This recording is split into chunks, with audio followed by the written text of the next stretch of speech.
I wouldn't worry about it. You know I always cut out our opening ritual dance in every video.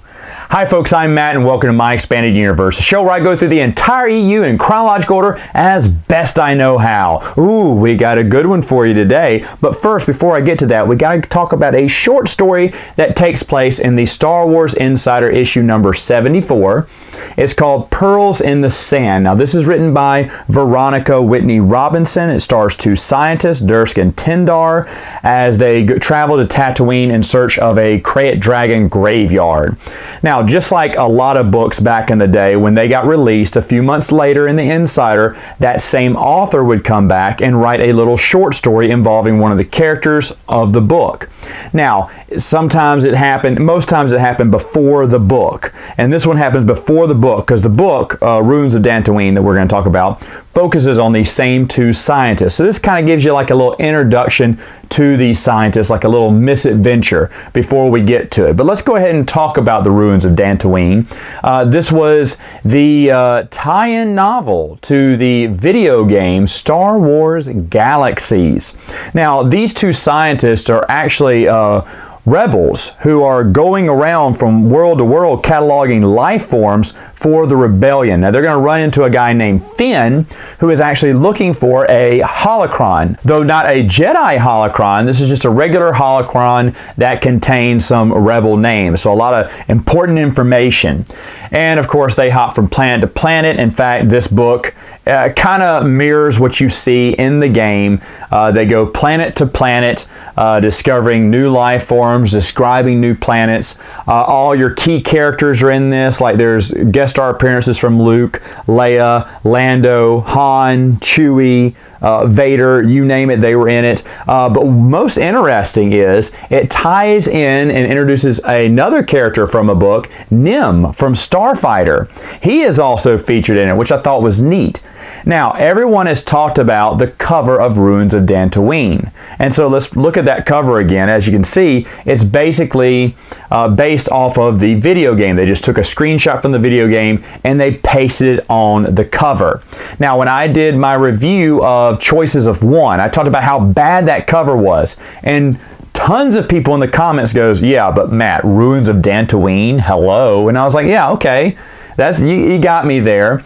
But remember, this was a tie-in novel. In fact, the first tie-in novel to a Star Wars video game. Now, very briefly, I'm going to talk about Star Wars Galaxies. It was a good idea but failed attempt to copy the World of Warcraft, which was huge at the time, probably still is now. But Star Wars said, hey, we need to get in on that. So they were going to bring in Galaxies. I think I played it, either a friend of mine let me play it, or there was a 2-week trial that I played it.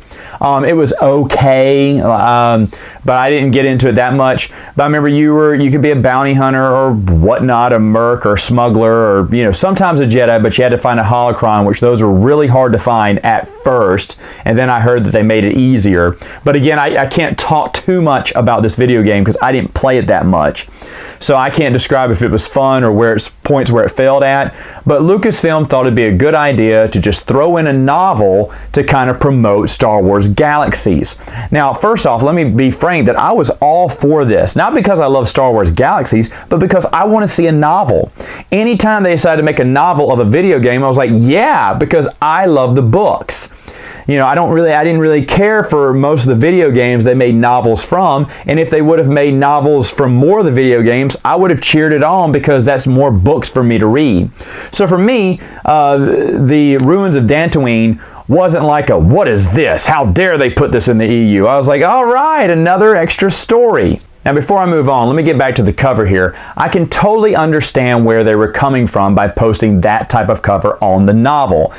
Why not make up your own cover? Because they probably thought that would confuse fans of Star Wars Galaxies. They wouldn't recognize it as a novel based on the game. So they just grabbed a screenshot from the game and said, here, just in case you couldn't connect the dots yourselves, here's a novel based on the great hit game, they were hoping, Star Wars Galaxies. And so, the average fan who just likes the video games may say, ooh, well, I like Star Wars Galaxies. Maybe I'll read what this is all about.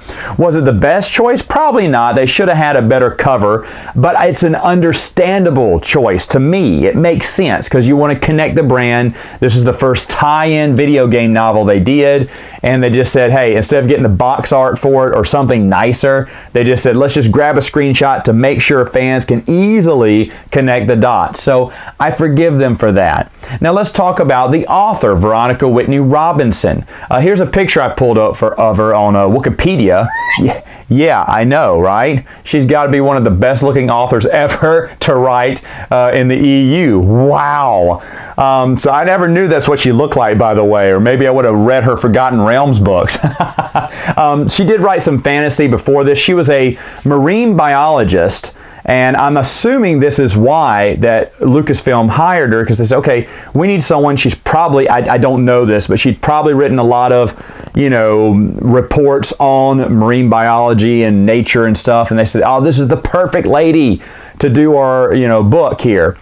And so again, that choice, while not that popular, makes sense to me. Now, I never read any of her Forgotten Realms books. The only Forgotten Realms books I ever read was by Bob Salvatore, which I thought were okay for the most part. I didn't read any of the other stuff, so I certainly didn't read hers. I think she may have written those first, the Forgotten Realms stuff, so maybe that's another reason why Lucasfilm or Bantam at the time thought this was a perfect fit, because here you have someone who's already written for fantasy. She's a marine biologist. I'm just trying to make sense of all this. Now, a lot of people already know this, but the book kind of drags, right? It moves kind of slow.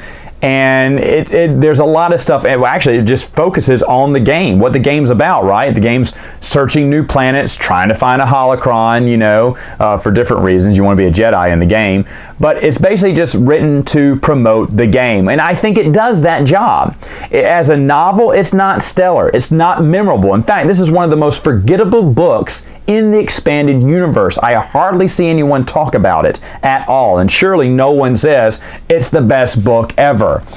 It doesn't even rank in my worst books of all time, to be honest, because, as I said, I think it achieved its job of saying, here's what it feels like to play the game, even though you probably shouldn't make a book out of that.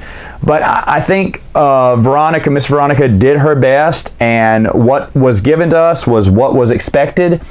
It's not that it's horrible. If you're a Galaxies fan, would you appreciate this? Maybe. I don't know, because like I said, I didn't spend much time playing the video game. Is it worth your time? Again, I don't know. There's not, besides the connections I mentioned, there's not that many other connections in it. There doesn't have to be. Later on, when they make more tie-in novels to video games, I think they did a lot better job as they went along. Of course, we're talking about Force Unleashed here. All right, folks, that's all the time I have for now. See you next time with another video.